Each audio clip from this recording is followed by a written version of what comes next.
नमस्कार दोस्तों, हर्षित द्विवेदी एजुकेशन द्वारा बनाया मॉक क्वेश्चंस फॉर प्रीलिम्स 2021 में आपका स्वागत है। मेरा नाम है विनीत सागर। 23 मार्च 2021 का इंपॉर्टेंट क्वेश्चंस देख लेते हैं। आगे जाने से पहले दोस्तों लेक्चर पर लाइक का बटन जरूर दबाइएगा। चैनल को अब तक सब्सक्राइब नहीं किया हो तो सब्सक्राइब भी कीजिएगा। हमें सपोर्ट करने के लिए आप चैनल के मेंबर बन सकते हो ज्वाइन बटन दबा के। Question number 1, recently arrested Mumbai policeman Sachin Vazai has sought his lawyer's presence during questioning. Which of the following safeguards available to a person in such circumstances are enshrined in the Constitution? Question का मतलब मैं आपको बता देता हूं दोस्तों। देखिए, India में एक एक्यूज्ड के पास जब वो अरेस्ट हो जाता है उनके पास भी कुछ राइट्स रहता है। ये तीनों स्टेटमेंट्स जो लिखा है ना दोस्तों, तीनों एक्यूज्ड के राइट्स है। अब मुझे ये बताइए, ये तीनों में से कौन कौन सा है जो हमारे कॉन्स्टिट्यूशन में लिखा हुआ है। वीडियो पॉज कीजिए और आंसर बताइए। आई होप आपने आंसर किया होगा। Now the answer is option A 1 and 2 only. इसका मतलब है स्टेटमेंट 3 जो है हमारे कॉन्स्टिट्यूशन के हिसाब से कोई राइट नहीं है, ये और कोई राइट है। एक्सप्लेनेशन में आपको मैं समझाता हूं। देखिए दोस्तों, ये जो सचिन वाजे का केस क्या है आपको पता है। रीजनली हमने एक वीडियो भी अपलोड किया था। Mumbai commissioner, basically x Mumbai police commissioner ने एक लेटर लिखा था उधर के होम मिनिस्टर के अगेंस्ट चीफ मिनिस्टर को। इसके बारे में अच्छी तरह हर्षित सर ने डिस्कस किया था। अब देखिए दोस्तों, ये केस काफ़ी बर्निंग है, तो अभी सचिन वाजे को इंट्रोगेट कर रहे हैं मुंबई पुलिस। अब देखिए, सॉरी मुंबई पुलिस नहीं, NIA ATS वाले। अब देखो, एक एक्यूज के पास कुछ राइट्स रहता है। आर्टिकल 20 ऑफ आवर कॉन्स्टिट्यूशन में क्या लिखा है? No person accused of any offence shall be compelled to be a witness against himself. देखो, आर्टिकल 20 एक फंडामेंटल राइट है, उसमें यह लिखा है कि no person accused of any offence shall be compelled to be a witness against himself. मतलब कोई भी क्राइम के लिए किसी को भी पकड़ा हो, उसी को उसका क्राइम का विटनेस नहीं बना सकता। विटनेस दूसरा कोई चाहिए, ठीक है। ऐसा नहीं कि मैंने कुछ कांड किया और मुझे ही बना दिया विटनेस, ये नहीं हो सकता। ये आर्टिकल 20 में क्लियरली लिखा है, तो कॉन्स्टिट्यूशन का हो गया। सेकंड क्या है? Article 22 states that a person can not be denied the right to consult and to be defended by a legal practitioner of his choice. देखो, एक आदमी सिटीजन ऑफ इंडिया को अगर अरेस्ट किया तो उनके पास पूरा हक है, वो एक लॉयर से मिल सकता है। कोई पुलिस फोर्स, कोई अथॉरिटी उनको ये डिने नहीं कर सकता कि वो लॉयर से ना मिले, ठीक है। तो basically this includes provisions that grant an accused the right to consult a lawyer. तो right to consult a lawyer किस में आता है? आर्टिकल 22 में आता है। अब तीसरा दोस्तों, सेक्शन 41D, ये है क्रिमिनल प्रोसीजर कोड का। अब क्रिमिनल प्रोसीजर कोड डिफरेंट है, ठीक है। इसमें क्या लिखा है? इसका सेक्शन 41D में यह लिखा है कि accused is entitled to meet an advocate of his choice during interrogation, though not throughout interrogation. अब देखिए दोस्तों, section 41D of criminal procedure code of India में यह लिखा है कि अगर कोई भी अक्यूज्ड को इंट्रोगेट कर रहा है पुलिस या कोई भी अथॉरिटी उनको इंट्रोगेट कर रहा है, इंट्रोगेशन के टाइम पे वो अपना लॉयर, अपना चॉइस का एक लॉयर से या एडवोकेट से मिल सकता है। पर उसमें यह भी क्लियरली लिखा है कि थ्रू आउट द इंट्रोगेशन में ये नहीं हो सकता। देखो, ऐसा है कि इंट्रोगेशन के लिए अंदर बुला लिया, थोड़ी देर इंट्रोगेट कर लिया, इसके बाद वो बाहर आ गया, एडवोकेट से मिला, कुछ सवाल जवाब पूछा, ठीक है। इसका मतलब ये नहीं है कि पूरे इंट्रोगेशन के टाइम पे पुलिस के सामने जो अक्यूज बैठेगा, इनके बगल में एडवोकेट भी बैठेगा, ये नहीं हो सकता। इसके रिगार्डिंग कई बार सुप्रीम कोर्ट ने रूलिंग भी किया है कि चाहे तो अक्यूज लॉयर से या एडवोकेट से मिल सकता है बीच में जाके, पर through out the interrogation time वो उनके बगल में बैठ नहीं सकता, राइट। अब देखिए हमारे स्टेटमेंट्स में जो मैंने 1 and 2 स्टेटमेंट्स में जो लिखा है वो मैंने बता दिया आपको। आर्टिकल 20 एंड आर्टिकल 22 है कॉन्स्टिट्यूशन ऑफ इंडिया का। एंड जो 3 है, meet an advocate of his choice during interrogation, ये CRPC कोड 41D है। ये कोड वगैरह ध्यान रखने की जरूरत नहीं है, पर इतना तो आपको पता होना चाहिए कि हमारा आर्टिकल्स में क्या क्या लिखा है, राइट। तो our answer is option A 1 and 2 only. Question number 2. Every year March 23 is observed as Martyrs Day as a tribute to freedom fighters Bhagat Singh, Sukhdev Thapar and Shivram Rajguru. Consider the following statements which are correct. Video pause कीजिए और answer बताइए। I hope आपने answer किया होगा। Now the answer is option B 2 and 3 only. Statement 1 गलत है। देखिए दोस्तों, मार्च 23 है आज। मार्च 23, 1931 को young Indian freedom fighters Bhagat Singh, Sukhdev and Rajguru को हैंग किए थे ब्रिटिश गवर्नमेंट ने लाहौर में, in today's Pakistan. This day is observed as Shaheedi Diwas और martyrs day throughout the nation. वैसे दोस्तों इंडिया में मार्टियर्स डे और एक दिन को भी बनाता है, जनवरी 30 को, death anniversary of Mahatma Gandhi, right. अब देखिए, state government of Punjab has been commemorating the martyrs day which falls on March 23 as the youth empowerment day. ये भी इंपॉर्टेंट है दोस्तों, ध्यान दीजिएगा। देखिए, भगत सिंह उस टाइम के पंजाब से रिलेट करते थे और स्टेट गवर्नमेंट ऑफ पंजाब जो है मार्टियर्स डे जो मार्च 23 को यूथ एम्पावरमेंट डे करके सेलिब्रेट करते हैं, right. Day is also known as Shaheed Diwas और सर्वोदय डे। ये सब इंपॉर्टेंट पॉइंट है दोस्तों, ध्यान दीजिएगा।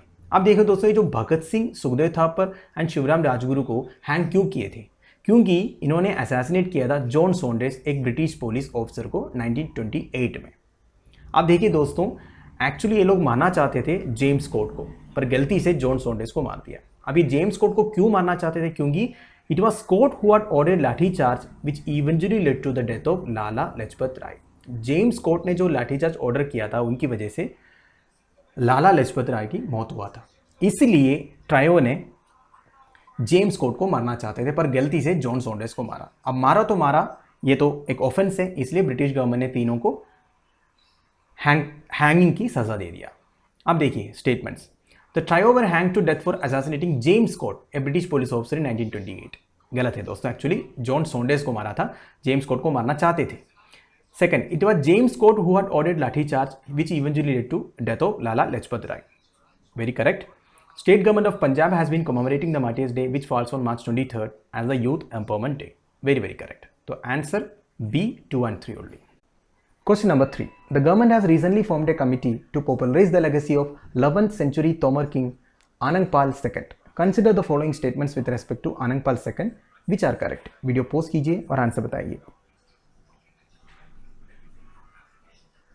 आई होप आपने आंसर किया होगा। No the answer is option D, all are correct. तीनों स्टेटमेंट सही है। वैसे दोस्तों हिस्ट्री से रिलेटेड क्वेश्चन है, पर ये करंट अफेयर से भी रिलेटेड हो गया, क्योंकि गवर्नमेंट ने ऑलरेडी एक कमेटी फॉर्म किया। अब देखिए, ये जो अनंगपाल तोमर सेकंड है, he belong to Tomar dynasty that ruled parts of present day Delhi and Haryana between 8th and 12th centuries. ये इंपॉर्टेंट है दोस्तों, 8th and 12th सेंचुरीज के बीच में present day Delhi and Haryana के ऊपर राज करते थे अनंगपाल तोमर सेकंड। इनको सक्सीड किया था इनके ग्रैंडसन पृथ्वीराज चौहान। पृथ्वीराज चौहान के बारे में आप सब जानते हैं, who was defeated by Ghurid forces in the battle of terrain. Terrain कहाँ है? प्रेजेंट डे हरियाणा है। After which the Delhi sultanate was established in 1192। ठीक है, तो पृथ्वीराज चौहान को घुरिद फोर्सेस ने डिफीट करने के बाद दिल्ली सुल्तानेट फॉर्म हुआ था 1192 में। The Tomar dynasty shifted its capital in 8th century to Dhillikapuri during the reign of Anangpal II।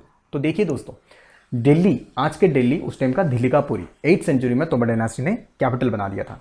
Anangpal II is credited to have established and populated Delhi during his reign in 11th century. मनी से, मनी मतलब दोस्तों आर्कियोलॉजिकल सर्वे ऑफ इंडिया के एक officer है, ये आप छोड़ दीजिए, मैंने ऐसे ही नाम लिख दिया।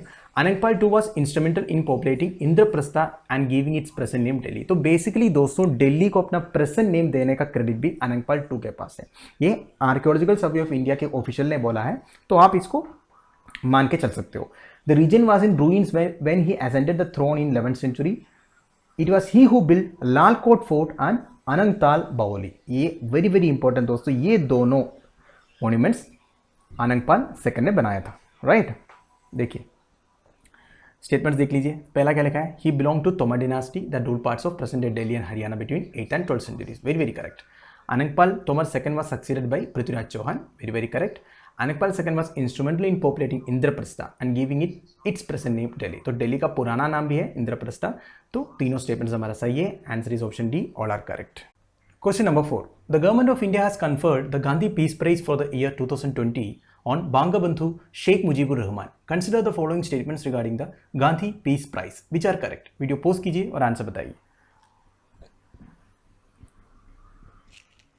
आई होप आपने आंसर किया होगा ना। The answer is option C, 3 only.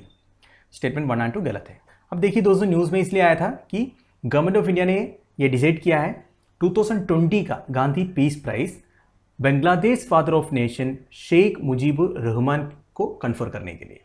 अब देखिए दोस्तों, इसके साथ साथ 2019 का भी गांधी पीस प्राइज अनाउंस हुआ है, क्योंकि 2019 का भी पेंडिंग था। वैसे गवर्नमेंट ऑफ इंडिया ये जो गांधी पीस प्राइज ना हर साल टाइम टू टाइम देते नहीं है। आप इसकी हिस्ट्री देखने से आपको पता चलेगा कई कई साल में 3-4 साल का एक साथ अनाउंस कर देते हैं।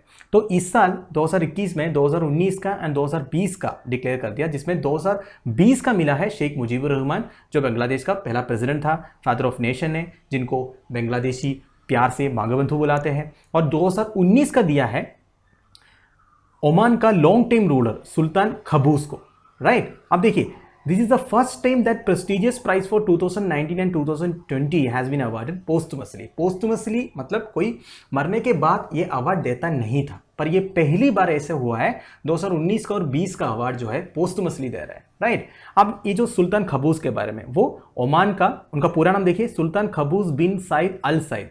वो ओमान के थे, मिडिल ईस्ट का लॉन्गेस्ट रूलिंग मोनार्क है, right. Non internationally for his diplomatic balancing in the volatile Persian gulf. इनके डिप्लोमेटिक अंडरस्टैंडिंग बहुत अच्छा था, बैलेंस करके सब कुछ लेके चलते थे वो। तो सुल्तान खबूस को दे रहा है 2019 का एंड शेख मुजीबुर रहमान को दे रहा है 2020 का। अब देखिए, this prize can be given to individuals, associations, institutions और ऑर्गेनाइजेशन। देखो, इंडिविजुअल को ही नहीं, ये एसोसिएशन को भी देते हैं, इंस्टीट्यूशंस को भी देते हैं, ऑर्गेनाइजेशंस को भी देते हैं। आप अगर गांधी पीस प्राइज की हिस्ट्री देखने से आपको पता चल जाएगा, आप गूगल कर लीजिए, आपको पता चलेगा 95 से लेके अब तक कई सारे इंस्टीट्यूशंस को, ऑर्गेनाइजेशंस को भी दिया है गांधी पीस प्राइज, राइट। अब देखिए अवार्ड के बारे में। ये award was instituted by government of India in 1995। तो 1995 में पहली बार दिया था Gandhi peace prize during the commemoration of 125th birth anniversary of Mahatma Gandhi, right. तो महात्मा गांधी जी का 125th बर्थ एनिवर्सरी 1995 में ये कॉन्स्टिट्यूट किया था गवर्नमेंट ऑफ इंडिया ने। अब देखिए हमारा statements. Award was instituted by the government of India in October 2, 1969 during the commemoration of 100th birth anniversary of Mahatma Gandhi. गलत है दोस्तों, 1995 में कॉन्स्टिट्यूट किया था। Prize can be given to individuals only, not for associations, institutions, organisation. गलत है दोस्तों, associations को भी देते हैं, इंस्टीट्यूशंस को भी देते हैं। This is the first time the prestigious prize for 2019 and 20 has been awarded posthumously। ये बिल्कुल सही है। तो answer is option C 3 only. Question number 5। Recently chief ministers of Uttar Pradesh and Madhya Pradesh signed the Ken Betwa link project. Consider the following statements which are correct. Video post कीजिए और answer बताइए। I hope आपने answer किया होगा। Now the answer is option A 1 and 2 only. Statement 3 गलत है। देखिए दोस्तों, केन बेतवा लिंक प्रोजेक्ट के बारे में कल ही एक वीडियो अपलोड हुआ है, वो जाके देख लीजिए, आपको काफ़ी कुछ इन्फॉर्मेशन मिल जाएगा ये जो इंटरलिंकिंग ऑफ रिवर्स प्रोजेक्ट के बारे में। अब देखिए, ये प्रोजेक्ट का एम क्या है? Transfer surplus water from Ken river in Madhya Pradesh to Betwa in Uttar Pradesh to irrigate the drought prone Bundelkhand region spread across districts of 2 states. अब देखिए दोस्तों, केन रिवर है, बेतवा रिवर है, ये मान लो केन रिवर है, ये बेतवा रिवर है, ठीक है। ये दोनों रिवर को इस तरह इंटरलिंक करना है, एक कनाल बनाएगा, कंक्रीट कनाल। किस लिए? ये जो एरिया है ना दोस्तों, ये है बुंदेलखंड रीजन। ये बुंदेलखंड रीजन मतलब उत्तर प्रदेश का साउथर्न साइड में आता है एंड मध्य प्रदेश का नॉर्थर्न साइड में आता है। ये एरिया में वाटर स्कैसिटी है, तो इस एरिया में पानी की जो स्कैसिटी है वो दूर हो जाएगा, क्योंकि कैनाल बनाने से करीब 230 किलोमीटर का कैनाल है, तो इसको इंटरलिंकिंग ऑफ रिवर्स बोलते हैं। इस सबके बारे में मैंने काफ़ी डिटेली बताया है कल वाले वीडियो में, और जाके देख लीजिए, आपको सब कुछ समझ में आ जाएगा, ठीक है। अब देखो की facts. Ken and Betwa rivers originate in Madhya Pradesh are the tributaries of Yamuna. ये दोनों रिवर्स यमुना का ट्रिब्यूटरी है, right. Ken meets with Yamuna in Banda district of UP, Betwa in Hamirpur district of UP. अब देखिए दोस्तों, ये interlinking of rivers already sign हो चुका है, ठीक है। CM of UP and Madhya Pradesh ने एग्रीमेंट साइन किया है, तो ये न्यूज़ में आ गया। तो ये Ken river and Betwa river important है, इसके बारे में जितने भी नॉलेज है आपको पाना होगा। जैसे ट्रिब्यूटरीज कौन कौन सा है, यमुना रिवर से कहाँ मिलती है, ठीक है, कौन कौन से इंपॉर्टेंट डैम्स है, रिजर्वर्स है, कुछ वाइल्ड लाइफ सेंचुरीज है, नेशनल पार्क है, बायोस्फीयर रिजर्व है इसके आसपास, वो भी पता कर लो, ठीक है। अब देखिए, Rajgarh, Paricha and Matatila dams are over Betwa river. तो बेतवा रिवर के ऊपर 3 इंपॉर्टेंट डैम है, कौन कौन सा? राजगढ़, परिचा एंड माताटीला, ठीक है। And Ken river passes through Panna tiger reserve. अब देखिए दोस्तों, Ken river Panna tiger reserve से बहती है, और ये जो इंटरलिंकिंग ऑफ रिवर्स की वजह से पन्ना टाइगर रिजर्व का करीब 10% लैंड डीफॉरेस्ट होगा। 6,900 समथिंग हेक्टेयर्स है मेरे हिसाब से, इफ आई एम राइट, करीब 6,000 हेक्टेयर्स ही मान लो, 6,000 हेक्टेयर्स ऑफ फॉरेस्ट डीफॉरेस्ट होगा। एंड एनवायरमेंटलिस्ट का कहना यह है करीब 46 लाख ट्रीज कटेगा। ये जो इंटरलिंकिंग ऑफ प्रोजेक्ट करने के लिए जितना भी इंफ्रास्ट्रक्चर डेवलपमेंट्स होगा ना उसकी वजह से। तो इस तरह की इन्वायरमेंटल कंसर्न्स भी है, राइट। अब दोस्तों ये पन्ना टाइगर रिजर्व के बारे में, पन्ना टाइगर रिजर्व एक बायोस्फीयर रिजर्व भी है, ठीक है। पन्ना बायोस्फीयर रिजर्व आपने सुना होगा। इंडिया में टोटल कितने बायोस्फीयर रिजर्व्स हैं?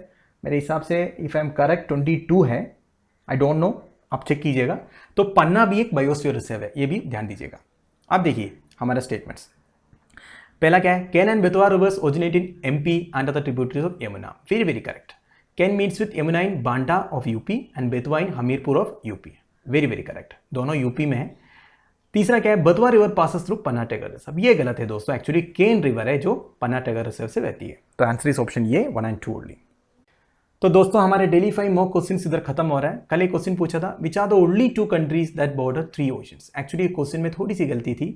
रशिया एंड कनाडा तो है ही, 3 ओशन से मिलते हैं। कौन कौन सा? Arctic, Atlantic and Pacific, right.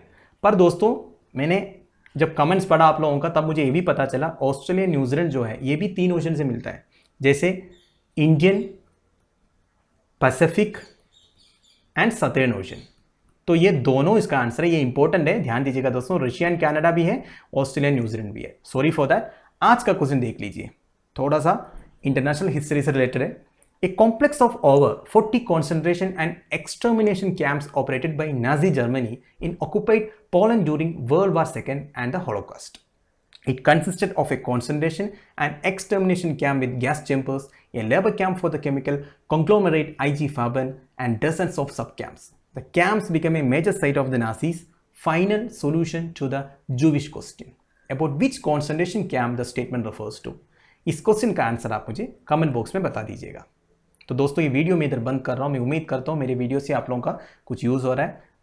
अगर ऐसा हो रहा है दोस्तों, मैक्सिमम शेयर कीजिएगा दोस्तों अपने दोस्तों के साथ। हमारे चैनल के बारे में बता दीजिएगा। व्यूज़ बहुत कम है दोस्तों, उसको बढ़ाना है हमें, ये आपकी रिस्पॉन्सिबिलिटी है।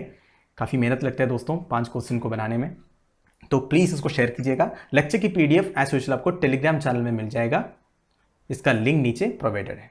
Thank you for watching, bye bye, have a nice day.